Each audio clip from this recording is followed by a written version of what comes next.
Selamat pagi Eca, Clarissa dan Rafael. Kembali lagi hari ini jumpa lagi dengan Mister.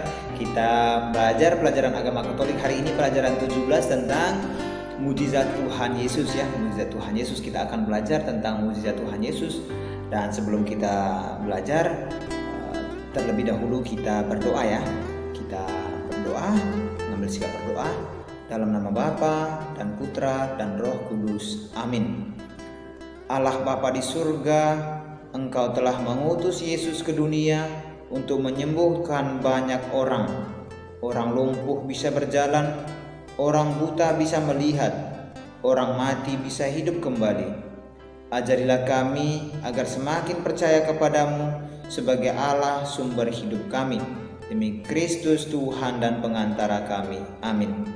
Kemuliaan kepada Bapa dan Putra dan Roh Kudus, seperti pada permulaan, sekarang, selalu, dan sepanjang segala abad. Amin. Dalam nama Bapa dan Putra dan Roh Kudus. Amin. Eca, Clarissa, dan Rafael, kita sudah berdoa. Dalam doa tadi disebutkan beberapa mujizat yang dilakukan oleh Tuhan Yesus. Nah, dalam kehidupan ini, dalam kehidupan kita ini ya anak-anak Mister, banyak kejadian yang sulit kita terima dengan pikiran kita. Misalnya seseorang yang sudah divonis oleh dokter bahwa dia tidak bisa disembuhkan lagi, ya pasti hidupnya sebentar lagi akan meninggal, tetapi tiba-tiba dia sembuh. Ya, tiba-tiba orang itu yang sakit tadi divonis oleh dokter tiba-tiba menjadi sembuh. Itulah yang kita namakan dengan mukjizat, ya, dengan mujizat. Ya. Dalam kitab suci, terutama dalam Injil, kita banyak membaca tentang mujizat ya, yang dilakukan oleh Tuhan Yesus. Tuhan Yesus misalnya menyembuhkan orang sakit, membangkitkan orang yang mati, mengubah air menjadi roti pada perjamuan di Kana. Lalu juga menggandakan roti, lalu berjalan di atas air. Ya. Banyak mujizat yang dilakukan oleh Tuhan Yesus. Nah, Tuhan Yesus ini membuat mujizat itu bukan untuk menyombongkan dirinya. Bukan untuk menyombongkan dirinya, tetapi mau menunjukkan bahwa Tuhan sangat cinta kepada kita. Tuhan sangat menyayangi kita. Nah, kalau sebelum UTS kemarin kita sudah belajar tentang Tuhan Yesus mewartakan kerajaan Allah menggunakan perumpamaan. Nah, kali ini kita melihat Tuhan Yesus mewartakan kerajaan Allah juga dengan menggunakan mujizat. Ya, mujizat ini mengajarkan tentang kerajaan Allah karena Allah begitu mencintai kita. Ya, betapa Allah tidak mau kita itu menderita. Tuhan Allah mau supaya kita bahagia. Tuhan Allah mau supaya kita itu jauh dari penderitaan, ya. Nah, mujizat sendiri anak-anak Mister yang terkasih sering kita namakan dengan keajaiban. Ya, sering kita namakan dengan keajaiban. Banyak kejadian ajaib yang terjadi di dunia ini. Kejadian ajaib ini dapat kita lihat misalnya peninggalan-peninggalan sejarah. Misalnya Candi Borobudur, ada 7 keajaiban di dunia kita ini. Nah, kita baca cerita berikut ini. 7 keajaiban dalam hidupku. Pada suatu hari, di sebuah kelas ada seorang ibu guru meminta anak-anak untuk menulis 7 keajaiban di dunia. Anak-anak itu mulai mengingat kembali keajaiban-keajaiban yang pernah diajarkan oleh guru dan juga apa yang telah mereka baca dari buku.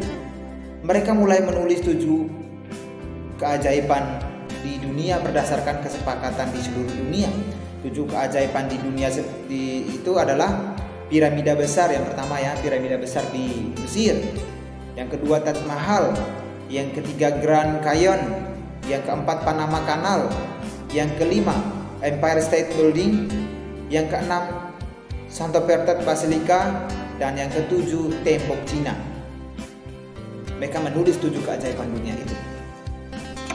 Anak-anak yang telah menghafal akan mudah untuk menulisnya. Mereka sepakat dengan voting atau kesepakatan dari seluruh penjuru dunia, karena di seluruh dunia sudah menyepakati keajaiban dunia yaitu 7 ini. Namun berbeda dengan satu orang anak perempuan. Anak perempuan ini tidak setuju dengan 7 keajaiban yang ada di dunia ini. Ibu guru mendekatinya dan bertanya, "Apa kesulitanmu? Bisakah saya membantu?" Dia mengatakan, "Saya tidak setuju dengan kesepakatan bahwa 7 keajaiban dunia itu seperti yang di dalam buku itu. Menurut saya 7 keajaiban itu ada dalam diri kita." Kata ibu guru, "Baik, katakanlah pada kami apa yang kamu miliki dan mungkin kami bisa membantu memilihnya." Gadis itu ragu sejenak, kemudian membaca, "Saya pikir 7 keajaiban itu, keajaiban dunia itu adalah yang pertama bisa menyentuh, yang kedua bisa mencicip, yang ketiga bisa melihat, yang keempat bisa mendengar." Lalu dia ragu sebentar, kemudian dia melanjutkan, "Yang keenam, 5 bisa merasakan, yang keenam bisa tertawa, dan yang ketujuh bisa mencintai." Nah, ini dia ceritanya tentang 7 keajaiban yang ternyata kita melihat 7 keajaiban itu di dunia, tidak kita lihat di dalam diri kita. Kalau kita melihat 7 keajaiban atau mujizat dalam diri kita, kita pasti bisa bersyukur kepada Tuhan. Bagaimana Tuhan memberikan kita napas kehidupan, bisa menyentuh, ya, bisa merasakan manis atau asinnya makanan, bisa tertawa, bisa bersedih, ya, bisa saling mencintai satu dengan yang lain. Itu adalah 7 keajaiban, ya, keajaiban yang ada dalam diri kita, ya, keajaiban dalam diri kita. Nah, kalau kita menyadari keajaiban itu di dalam diri kita, kita pasti senantiasa bersyukur kepada Tuhan. Tuhan senantiasa, coba lihatlah, di malam hari kita tidur, tiba-tiba kita bangun pagi hari, kita masih bernapas. Padahal kita nggak tahu pada malam hari itu terjadinya apa yang terjadi di malam hari. Kita bersyukur pagi hari kita masih bernapas. Bayangkan kalau misalnya kita tidak bernapas lagi, otomatis kita akan mati. Tetapi kita melihat bahwa Tuhan sungguh cinta pada kita, sehingga keajaiban itu terus terjadi dalam diri kita. Kita bisa bernapas, kita bisa berlari, kita bisa makan, kita bisa berkembang dengan baik dalam diri kita. Kita bisa saling mencintai, ya. Kita bisa mendengar, kita bisa mencicipi, merasakan makanan, ya. Itu dia keajaiban yang ada dalam diri kita. Coba kita rasakan itu, coba kita ingat-ingat, coba kita melihat bahwa kebahagiaan itu ternyata keajaiban itu ternyata tidak hanya berada di dalam dunia, misalnya dalam sejarah bangunan-bangunan yang megah, tapi ada dalam diri kita. Seperti yang Mister sebutkan, seperti kesepakatan yang dibuat atau jawaban yang dibuat oleh gadis tadi, ya. Nah, berikut ini kita akan melihat tentang video tentang Tuhan Yesus menyembuhkan hamba seorang seorang perwira, dan Tuhan Yesus mengusir setan. Nah, ini adalah contoh-contoh mujizat yang dilakukan oleh Tuhan Yesus. Hanya 2 yang Mister akan sertakan dalam video pembelajaran hari ini, ya, tentang Tuhan Yesus menyembuhkan hamba seorang perwira dan Tuhan Yesus mengusir setan. Nah, kita tonton dulu video berikut ini bagaimana Tuhan Yesus melakukan mujizat itu, ya. Ketika Yesus masuk ke Kapernaum, datanglah seorang perwira mendapatkan dia dan memohon kepadanya, "Tuhan, hambaku terbaring di rumah karena sakit lumpuh, dan ia sangat menderita." Yesus berkata kepadanya, "Aku akan datang menyembuhkannya." Tetapi jawab perwira itu kepadanya, "Tuhan, aku tidak layak menerima Tuhan di dalam rumahku. Katakan saja sepatah kata, maka hambaku itu akan sembuh. Sebab aku sendiri seorang bawahan, dan di bawahku ada pula prajurit. Jika aku berkata kepada salah seorang prajurit itu, 'Pergi,' maka ia pergi. Dan kepada seorang lagi, 'Datang,' maka ia datang. Ataupun kepada hambaku, 'Kerjakanlah ini,' maka ia mengerjakannya."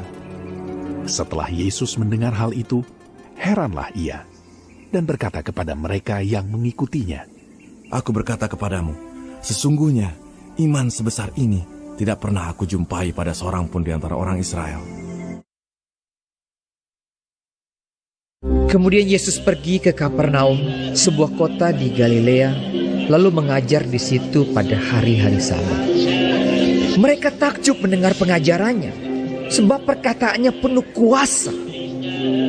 Di dalam rumah ibadat itu ada seorang yang kerasukan setan, dan ia berteriak dengan suara keras, "Hai engkau, Yesus orang Nazaret! Apa urusanmu dengan kami?"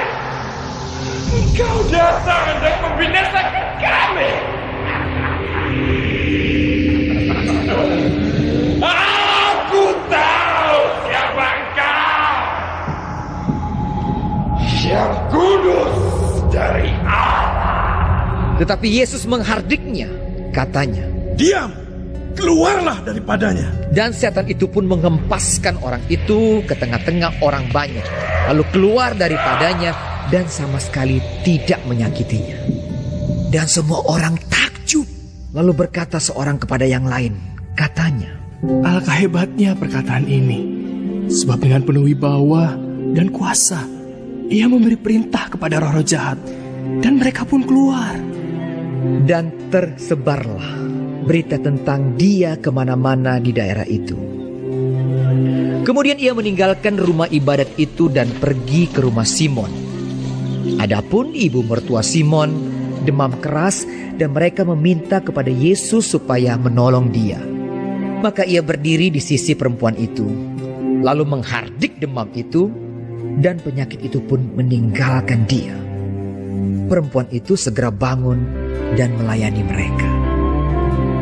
Ketika matahari terbenam, semua orang membawa kepadanya orang-orang sakitnya yang menderita bermacam-macam penyakit. Ia pun meletakkan tangannya atas mereka masing-masing dan menyembuhkan mereka. Dari banyak orang keluar juga setan-setan sambil berteriak.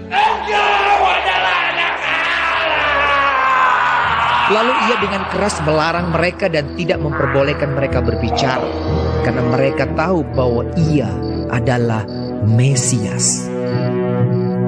Ketika hari siang, Yesus berangkat dan pergi ke suatu tempat yang sunyi. Tetapi orang banyak mencari dia, lalu menemukannya dan berusaha menahan dia supaya jangan meninggalkan mereka. Tetapi ia berkata kepada mereka, Juga di kota-kota lain, aku harus memberitakan Injil Kerajaan Allah. Sebab untuk itulah aku diutus. dan ia memberitakan Injil dalam rumah-rumah ibadat di Yudea. Nah, Eca, Clarissa, dan Rafael, setelah kita melihat video hari ini, video yang tadi itu tentang seorang perwira, Tuhan Yesus menyembuhkan hamba seorang perwira, dan Tuhan Yesus juga menyembuhkan, mengusir setan. Juga tadi juga ada Tuhan Yesus menyembuhkan mertua dari Simon Petrus. Kita melihat itu Tuhan Yesus melakukan banyak mujizat. Nah, kita lihat di halaman 54 ada banyak pertanyaan di situ, 5 nomor. Ada apa permintaan perwira Romawi kepada Tuhan Yesus? Ya, permintaannya adalah supaya Tuhan Yesus menyembuhkan hambanya itu. Nah, jawaban dari hamba perwira tadi itu juga merupakan doa kita di dalam perayaan Ekaristi. Ketika misalnya kita berdoa, misalnya ketika Romo mengangkat hosti, kita mengatakan apa? Tuhan, saya tidak pantas Tuhan datang kepada saya, tetapi bersabdalah saja maka saya akan sembuh.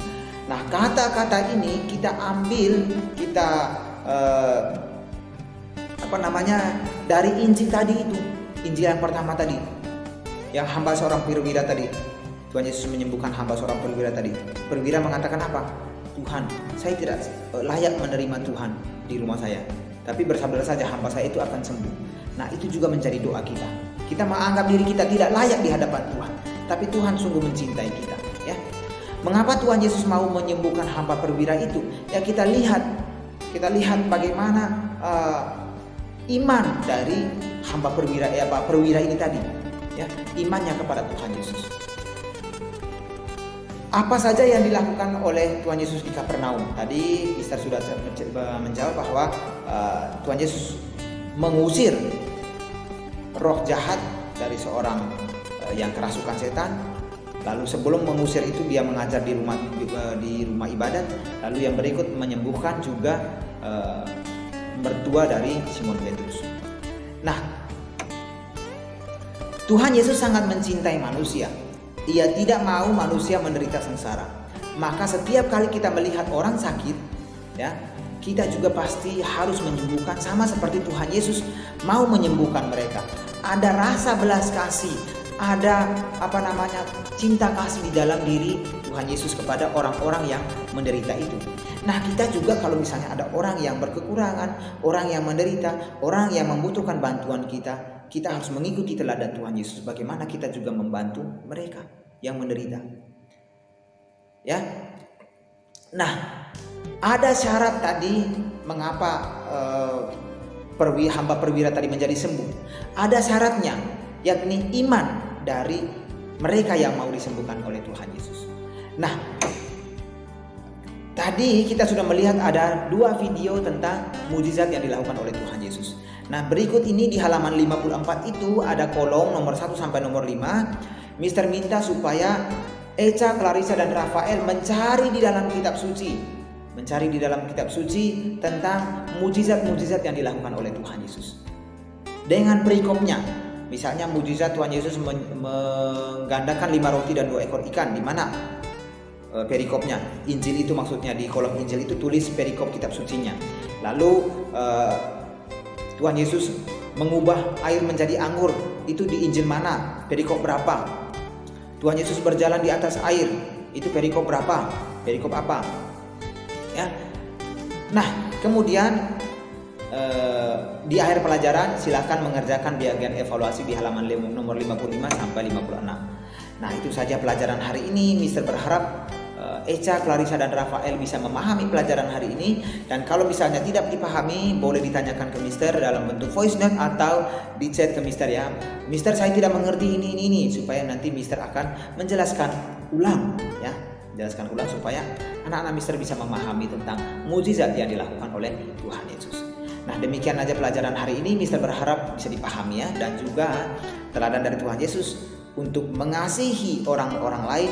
Kita juga mengikuti teladan Tuhan Yesus itu untuk mengasihi orang-orang lain juga. Oke? Demikian aja pelajaran hari ini. Mister tunggu tugasnya ya. Oke? Selamat pagi. Salam